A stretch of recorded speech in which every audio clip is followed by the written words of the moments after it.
Welcome friends. இந்த வீடியோவானது 175 ரன்களில் India all out. Australia வெற்றி பெற 11 ரன்கள் இலக்கு.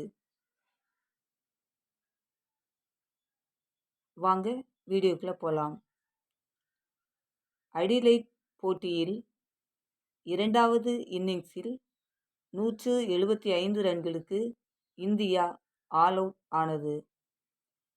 இந்த டெஸ்ட் போட்டியில் ஆஸ்திரேலிய அணி வெற்றி பெற 19 ரன்கள் இலக்கு நிர்ணயம் செய்துள்ளது என்பது குறிப்பிடத்தக்கது.